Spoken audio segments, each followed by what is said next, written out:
G'day guys, Nick here from Those Hairy Gamers, and it's time again for another Humble Bundle monthly unboxing. Alright, diving right into it, we have Layers of Fear, a pretty stock standard first-person horror game.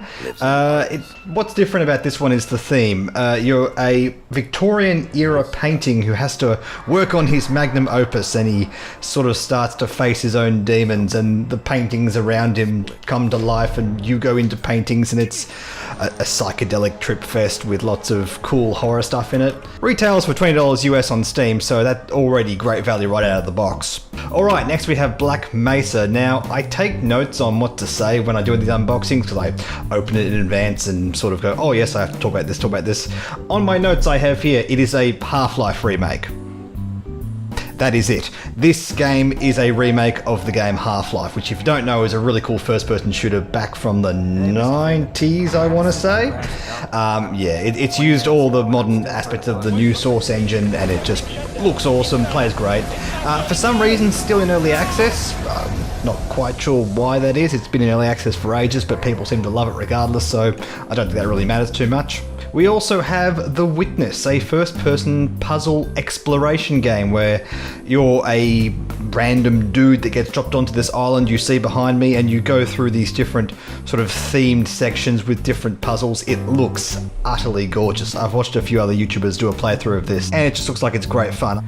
Right, we have Kingdom New Lands. Now, based on what I could tell from the Steam page and just having a quick look at it, I don't really understand it fully. We'll have to have a quick let's play of it to sort of get to grips with it. Basically is a 2D kingdom building simulator. Uses pixel graphics, some sort of nice looking animation, and you build up farms, you build up fortresses, and you have to try and defend your lands. Looks pretty cool. I'm not sure if I'm really a fan of the pixel graphics in this kind of game.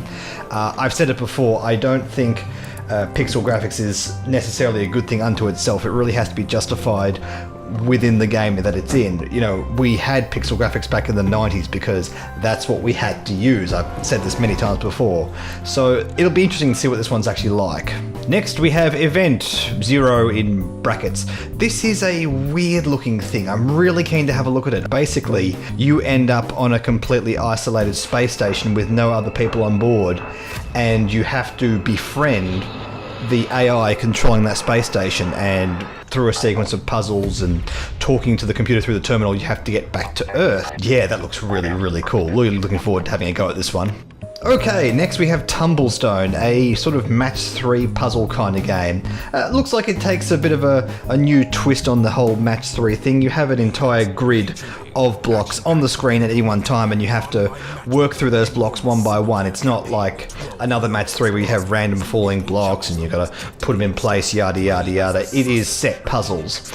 They've added really over-the-top humour in this game. I don't know if that's really going to match the very simple gameplay behind it, but I do not judge before I have a go at it. It has a multiplayer mode where you each have the same puzzle and you have to try and beat it faster than the other players, so that's going to be a great one to try with Matt and Justin. Okay, next we have Slime Sand, a sort of a puzzle-y, platformy type game with what looks on the face of it to be utterly garish pixel graphics. I've said before, I don't love pixel graphics unless it's justified within the game, so I'm gonna have to give this a go, but on the face of it, not really looking forward to that aspect of it. It has a little green character that you have to jump around, and it leaves a slime trail, very reminiscent of Super Meat Boy.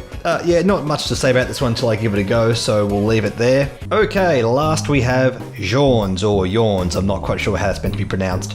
This is the Humble Monthly Original. Basically, this is a board game that's a mix between chess and checkers, where you have to move certain pieces around the board and capture certain pieces, and then try and get the major Jorn. They're called Jorns because I guess pawns was already taken.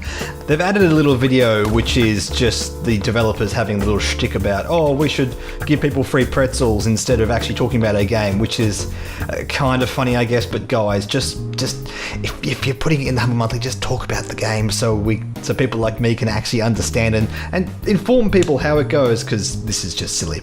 And last but not least, the charity that's being supported this month is Extra Life. Now, Extra Life are a pretty stock standard charity. They support children's hospitals, that kind of thing, trying to find cures for various diseases.